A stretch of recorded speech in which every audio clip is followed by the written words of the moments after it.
Hey Natchez, I hope you are staying safe and you're spending some time outside and getting some sunshine. So today is the R in our virtual Spirit Week. So we are going to be reading the first chapter of this book together. It's called Two Can Keep a Secret by Karen McManus. And this is the second book that I've read of her. The first one is One of Us is Lying, and it's really good if you like sort of the sit on the edge of my seat mystery type of book. So One of Us is Lying is probably one of my favorites, and then I really enjoyed this one as well. So this book basically is about Ellery. Ellery is our sounds like celery, but Ellery is our main character, and this is Daisy. But Ellery is our main character, and she is also a twin, and she comes to live with her grandmother, and her aunt went missing, I think 17 years ago. I think that's what it said. And 5 years ago in this town, there was a girl that went missing on homecoming night, I think. I'm getting some of the details mixed up. But 5 years ago, a homecoming queen put the town on the map when she was killed. And so now Ellery she's 17 and she's coming to this new town, and now some weird things are happening, and homecoming is coming up, and someone is doing all these bad things around homecoming time and these events for homecoming. So we're going to read the first chapter together. And if you'd like to read this, I think you can get it on Amazon. If you have a Kindle, I think you can get it on the Kindle. So yeah, let's go ahead and dig in. All right, chapter 1 of Two Can Keep a Secret. Okay, so this is chapter 1. This is from Ellery's point of view, and it's Friday, August 30th. If I believed in omens, this would be a bad one. There's only one suitcase left on the baggage carousel. It's bright pink, covered with Hello Kitty stickers, and definitely not mine. My brother, Ezra, watches as it passes us for the 4th time, leaning on the handle of his own oversized suitcase. The crowd around the carousel is nearly gone, except for a couple arguing about who was supposed to keep track of their rental car reservation. Maybe you should take it, Ezra suggests. Seems like whoever owns it wasn't on our flight, and I bet they have an interesting wardrobe. A lot of polka dots, probably, and glitter. His phone chimes, and he pulls it out of his pocket. Nana's outside. I can't believe this, I mutter, kicking the toe of my sneaker against the carousel's metal side. My entire life was in that suitcase. It was a slight exaggeration. My actual life was in LA, California, about 8 hours away. Other than a few boxes shipped to Vermont last week, the suitcase contains what's left. I guess we should report it. Ezra scans the baggage claim area, running a hand over his close-cropped hair. He used to have thick, dark curls like mine hanging in his eyes, and I still can't get used to the cut he got over the summer. He tilts his suitcase and pivots toward the information desk. Over there, probably. The skinny guy behind the desk looks like he could still be in high school, with a rash of red pimples dotting his cheeks and jawline. A gold name tag pinned crookedly to his blue vest reads Andy. Andy's thin lips twist when I tell him about my suitcase, and he cranes his neck toward the Hello Kitty bag, still making carousel laps. Flight 5624 from Los Angeles? With a layover in Charlotte? I nod. You sure that's not yours? Positive. Bummer. It'll turn up though. You just gotta fill this out. He yanks open a drawer and pulls out a form, sliding it towards me. There's a pen around here somewhere, he mutters, pawing half-heartedly through a stack of papers. I have one. I unzip the front of my backpack, pulling out a book that I place on the counter while I feel around for a pen. Ezra raises his brows while he sees the battered hardcover. Really, Ellery? He asks. You brought In Cold Blood on the plane? Why didn't you just ship it with the rest of your books? It's valuable, I say defensively.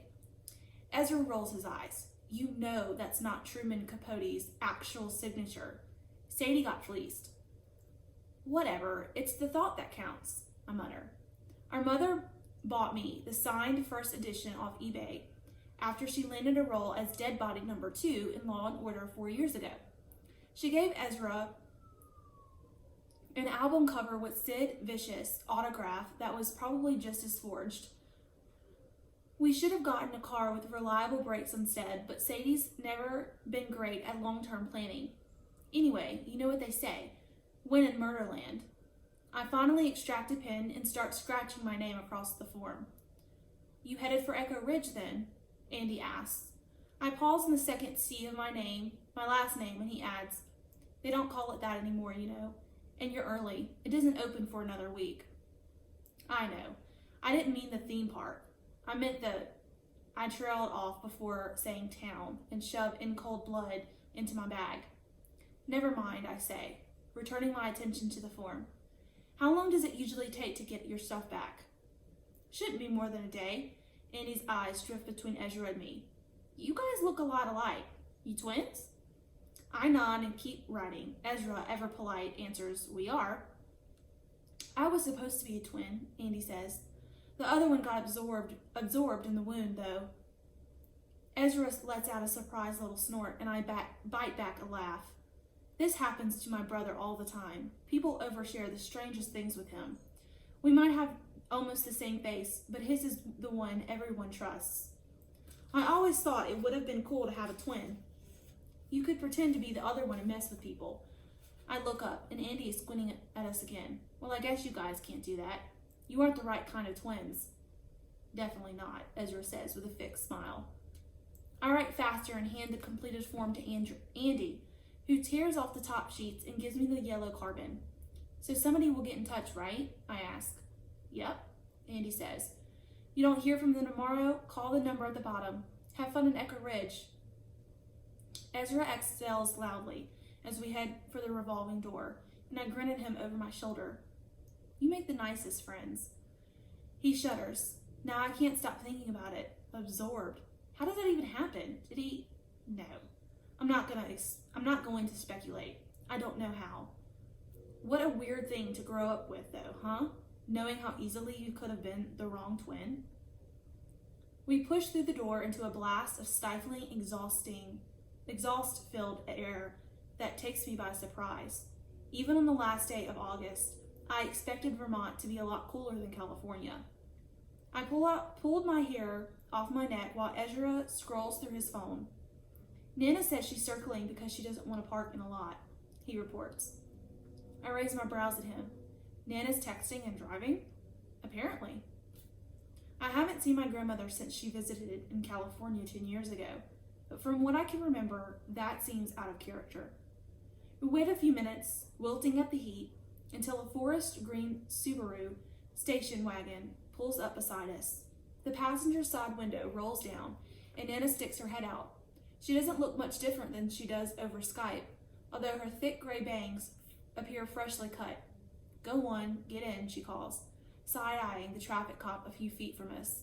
They won't let you idle for more than a minute. She pulls her head back in as Ezra wheels his solitary suitcase toward the trunk. When we slide into the back seat, Nana turns to face us, and so does a younger woman behind the steering wheel. Ellery, Ezra, this is Melanie Kilduff. Her family lives down the street from us. I have a terrible night vision, so Melanie was kind enough to drive. She used to babysit your mother when she was young. You probably heard the name. Ezra and I exchange wide-eyed glances. Yes, we have. Sadie left Echo Ridge when she was 18, and she's only been back twice.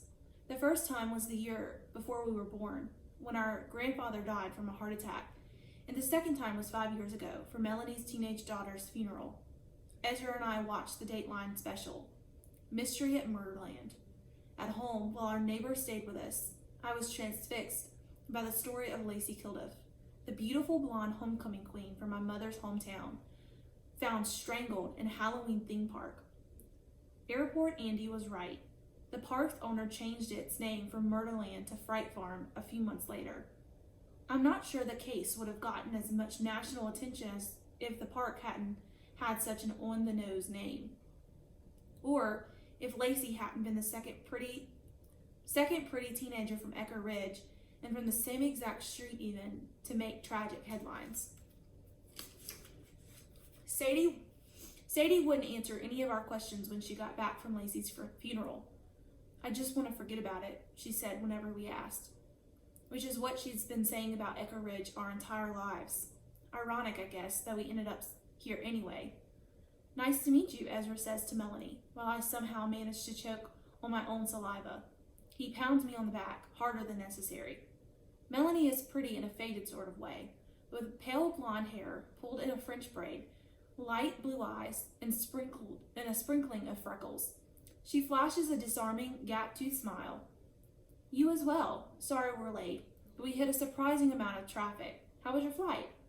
Before Ezra could answer, a loud rap sounds on the roof of the Subaru, making Nana jump. "You need to keep moving," a traffic cop calls. "Burlington is the rudest city," Nana huffs. She presses a button on the door to close her window as Melanie eases the car behind a taxi. I fumble with my seatbelt as I stare at the back of Melanie's head. I wasn't expecting to meet her like this. I figured I would eventually, since she and Nana are neighbors, but I thought it would be more of a wave while taking out the trash, not an hour-long drive as soon as I landed in Vermont. "I was so sorry to hear about your mother," Melanie says as she exits the airport and pulls into a narrow highway dotted with green lights. It's almost 10 o'clock at night, and a small cluster of buildings in front of us glows with lit windows. But I'm glad she's getting the help she needs. Sadie is such a strong woman. I'm sure you'll be back with her soon, and I hope you enjoy the time at Echo Ridge. It's a lovely little town. I know Nora is looking forward to showing you around." There. That's how you navigate an awkward conversation. No need to lead with "sorry your mom drove her car into a jewelry store while she was high on opioids and had to go to rehab for 4 months. Just acknowledge the elephant in the room, sidestep, and seg into smoother conversational waters. Welcome to Echo Ridge. I fall asleep shortly after we hit the highway and don't stir until a loud noise jerks me awake. It sounds as though the car is being pelted from every direction with dozens of rocks. I turn toward Ezra, disoriented, but he looks equally confused. Nana twists in her seat, shouting to be heard over the roar. Hail. Not uncommon this time of year, although these are rather large. "I'm going to pull over and let this pass," Melanie calls. She eases the car into the side of the road and shifts into park. The hail is hitting harder than ever, and I can't help but think that she's going to have hundreds of tiny dents in her car by the time it stops. One particularly large hailstone smacks right into the middle of the windshield, startling us all. "How is it hailing?" I ask. "It was hot in Burlington." "Hail forms in the cloud layer," Nana explains, gesturing before the sky. "Temperatures are freezing there. The stones will melt quickly on the ground, though." Her voice isn't warm exactly. I'm not sure warmth is possible for her, but it's more animated than it's been all night. Nana used to be a teacher, and she's obviously a lot more comfortable in that role than that of custodial grandparent. Not that I blame her. She stuck with us during Sadie's 16 weeks of court-ordered rehab, and vice versa. The judge insisted we live with family, which severely limited our options. Our father,